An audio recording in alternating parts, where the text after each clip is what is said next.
In a sport controlled and dominated by men, on a team called Alpha Male, there is a fighter who stands out from the rest.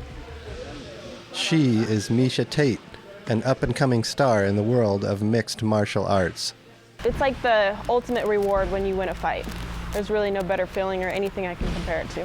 You have your tools, they have their tools, you step in the cage, and for that, next 15 minutes or however long you're in there, it's all about who's the better athlete and who's worked harder, and that's the reason that I'm winning fights. I'm not particularly anything that anyone else couldn't be. I'm not an extraordinary athlete, but I work hard, I work every day, I work diligently, I eat right, and I make sure that I'm confident in my fights.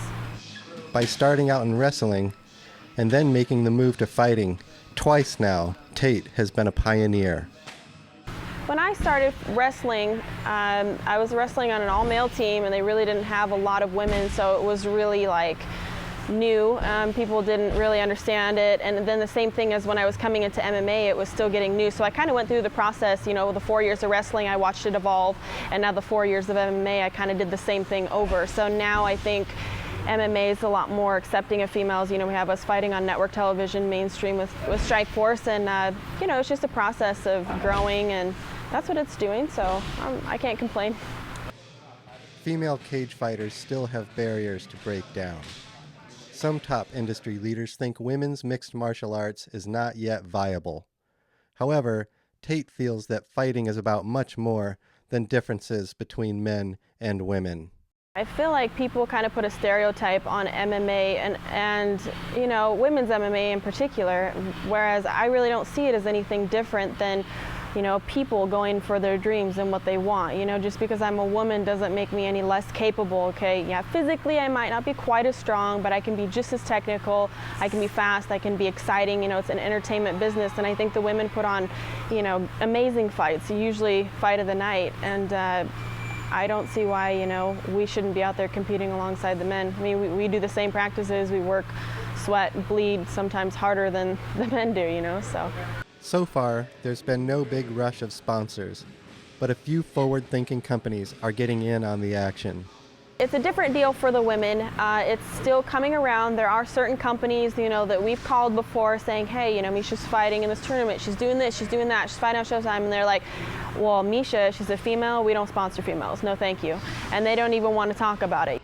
But there's a lot more sponsors that are really excited about it because they kind of see it as the future, and the women are kind of stealing the show. And so there's a lot of people that I'm working with that are just awesome. I've got 5-Star, I've got Cage Hero, this is a Cage Candy shirt, which is also kind of cool is in that they're targeting women's clothing now. Even a few years ago, you couldn't find any women's gear to train in. You couldn't find women's cage fighting associated clothing to wear. So how does a young woman decide to become a fighter? For Tate, it started in high school. Looking for a sport to compete in after cross-country season ended, she joined the wrestling team, becoming the first female wrestler ever to compete for her school. Well, I won the Coaches Award my senior year of wrestling, and it was totally unexpected, being pretty much the only female on the team, at least consistently all 4 years, was really saying something that, a male-dominated sport, male coaches, male teammates would pick me for the Coaches Award. It really touched my heart and inspired me and let me know that I was doing something right. Coming out of high school with a desire for more competition, Tate jumped into the world of mixed martial arts by joining a team started by current UFC featherweight Bryan Caraway. Wrestling gave me a great base as a fighter. Coming into MMA, I think it's the most important aspect of MMA, the most important martial art to come in with, because it allows you to dictate where the fight goes. Whether you want to keep it on your feet or you want to take it to the ground, wrestling is that key factor. While Tate has challenged herself to become a fighter, she's challenged society's conceptions of women and also challenged her parents' support of her new career path. I think I aged them like 10 years, like both of them the first time they saw me fight. It wasn't a very pretty scene. I got my nose broken my first fight, and it was really bloody and everything, and I think my parents were just totally horrified. They thought wrestling was bad, and my dad still has trouble stomaching it, but they support me 110%, and I appreciate that. In her search to be the best, Tate moved to Sacramento, California, and joined WEC champion Urijah Faber's Alpha Male Fight Camp.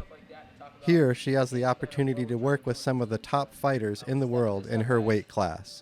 The fight camps are really grueling. They usually start about 6 to 8 weeks out, and it entails morning practice, pro practice every day. And I'm in here at Urijah Faber's school working with top guys like Bryan Caraway, Urijah Faber, Joseph Benavidez. And all these really phenomenal guys at my weight class are constantly pushing me to be the best because they're the best at that weight class. Tate recently won the Strikeforce women's welterweight title by defeating Marloes Coenen in an exciting fight, ended by arm triangle choke late in the 4th round. She's also become a star with a quickly growing fan base, and she has not been afraid to use her newfound popularity to be a role model, especially for young women.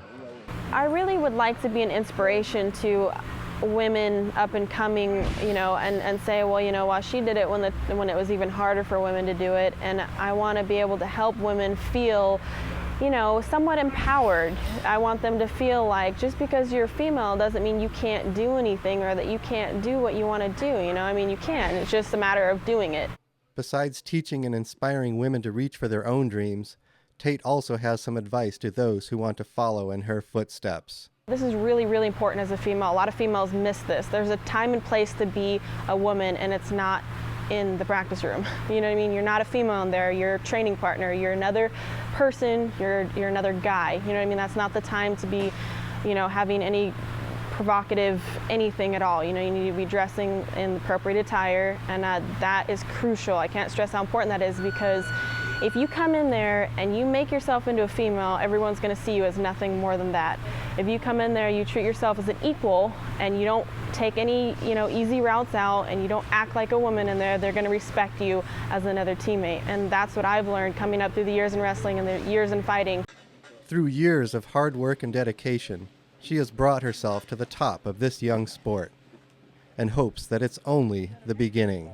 MMA has really changed my life, I never in a million years growing up, ever thought that I would be a fighter. I just never did. And, I'm fighting on television, and it's kind of made me into, somewhat of a star. And I feel like I'm one of the luckiest people in the world, that I get to wake up and do what I love doing every day. And I get to travel, and I love my job. It's just, I don't know, I guess I never even thought that it could go this far even when I started doing it. I just knew it was something I loved. And now it's developed into so much more that I just hope it keeps going at this rate. It's just been great to me so far.